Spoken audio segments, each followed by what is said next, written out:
সারাদিন আপনি যত কাজই করেন না কেন দিন শেষে শুনতেই হয় যে বাসায় বসে কি করো। সো হ্যালো এভরিওয়ান, আসসালামু আলাইকুম।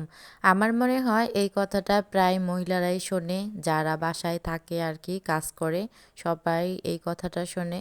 এই কথাটা শুনতে শুনতে আসলে আমাদের একদম কান ঝালাপালা হয়ে গেছে।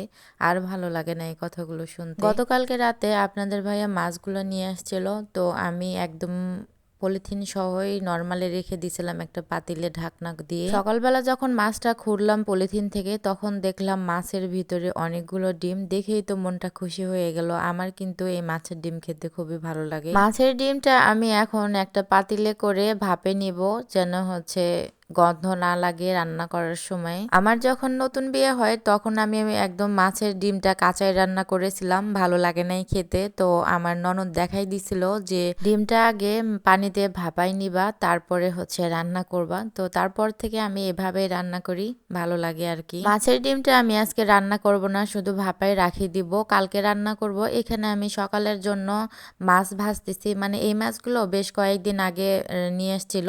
তো মাছগুলো অনেক দিন হয়ে যাচ্ছে, রান্না করলেও ভালো লাগবে না, সেজন্য ভাবলাম মাছটা মানে তেলের মধ্যে ভেজে নেই। তো মাছটা আমার ভাজা হয়ে গেছে, এখন আমি ভাতের মধ্যে আলু দিছিলাম, তো সেগুলো আমি এখন একটু ভর্তা করে নিব।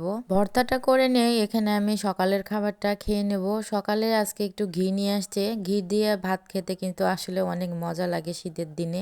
আর এই তো ডিমগুলো আমার সিদ্ধ করা হয়ে গেছে, অর্ধেকটা রেখে দিব আর অর্ধেকটা 2 দিন পরে খাবো, সেজন্য একটা বক্সে করে রেখে দিচ্ছি। একটা ডিম আসলে পুরোটা রান্না করা যায় না, রান্না করলে অনেকগুলো হয়ে যায়, তখন একসঙ্গে অতগুলো খেতে ভালো লাগে না। তো অর্ধেক রেখে দিব, অর্ধেক রান্না করব।